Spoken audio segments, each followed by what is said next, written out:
పరిపాలన వచ్చి నెల రోజులు జరగలేదు, నల్ల బ్యాడ్జీలు, నన్న కండవాలు అసెంబ్లీలో అవసరమా? గవర్నర్ మాట్లాడుతున్నప్పుడు అడ్డు తగలటం, సీఎం మాట్లాడాడు, డిప్యూటీ సీఎం మాట్లాడాడు, అట్లాంటి వాళ్ళకి అడ్డు తగిలితే అది వేరు. గవర్నర్ ప్రసంగం అంటే ఏముంది? రాష్ట్ర పరిపాలన వివరిస్తున్నాడు. వివరించే సమయంలో అంత గొడవలు చేసి, అల్లరలు చేసి, అరుపులతో అసెంబ్లీలో అలా చేయటం కరెక్ట్ కాదు. అర్థమైందా? అదొకటి. బయటకు వచ్చి ఏదో ఈదు కుక్కల్లాగా వాళ్ళు ఇష్టం వచ్చినట్టు మాట్లాడుతాం. ఏదో ఒకళ్ళిద్దరంటే వాళ్ళు సచ్చినోడు, చంపినోడు, కొట్టుకున్నోడు కొట్టు సచ్చినవాళ్ళు ఆయనకు సంబంధించిన మనుషులే. ఇవాళంటే అటు ఇటు మారారు. ఏమైపోయిందని నువ్వు ఢిల్లీకి వెళ్తావు? గల్లీలో గెలవలేరు, ఢిల్లీకి వెళ్ళి ఏం గెలుస్తావు? ఇన్నేళ్ళు ఏం బీకావు? ఇన్నేళ్ళు ఒక్కరోజైనా నువ్వు మోడీ ప్రధానమంత్రితో మాట్లాడిన వీడియో ఎక్కడైనా ఉందా? నీ మాట్లాడితే వీడియోలు బయటికి రావు. అర్థమైందా?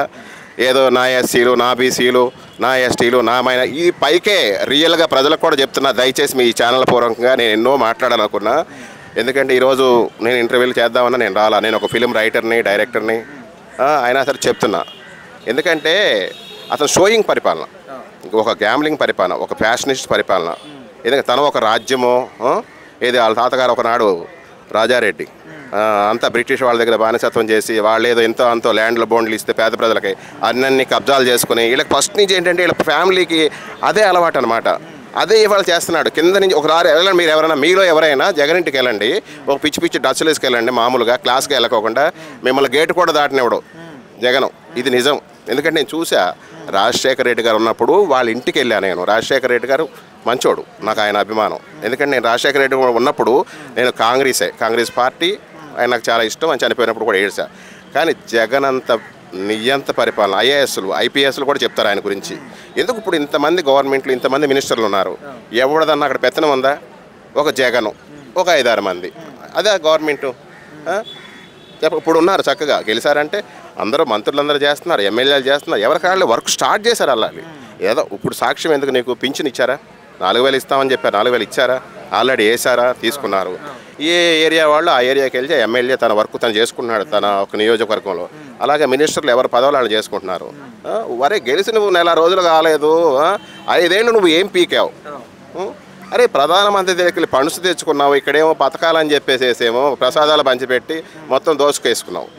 రాజధాని పేరు మీద తెచ్చుకున్నావు, పోలవరం పేరు మీద తెచ్చుకున్నావు, 1000 కోట్లు తెచ్చుకున్నావు. సచివాలయం అమరావతి రాజధాని అన్న మాట తప్పను మడంది. అసలు ఫస్టే నువ్వు అమరావతి రాజధాని సంతకం పెట్టినవాడివి, మాట తప్పావా? 2 రాజధానులతో ఏడుతుంది ఒక పక్కన.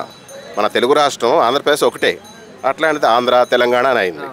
2 ముక్కలేసి వస్తున్నావు. మళ్ళీ నువ్వు 3 ముక్కలు ఎవడు చేయమన్నాడు? ప్రజలను విడదీయటమే కదా.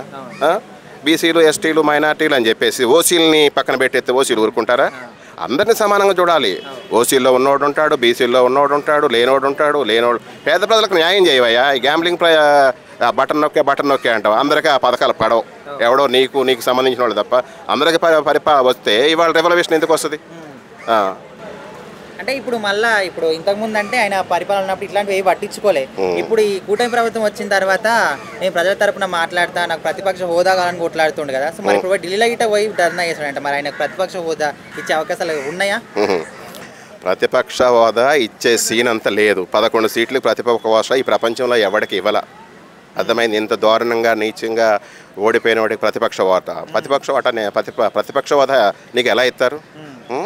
ఆయన ఢిల్లీకి వెళ్ళి నువ్వేం మాట్లాడతావు? నువ్వు గల్లీలోనే గెలవలేదు, 11 సీట్లు, అది కూడా అతి కష్టం మీద గెలిచావు నువ్వు.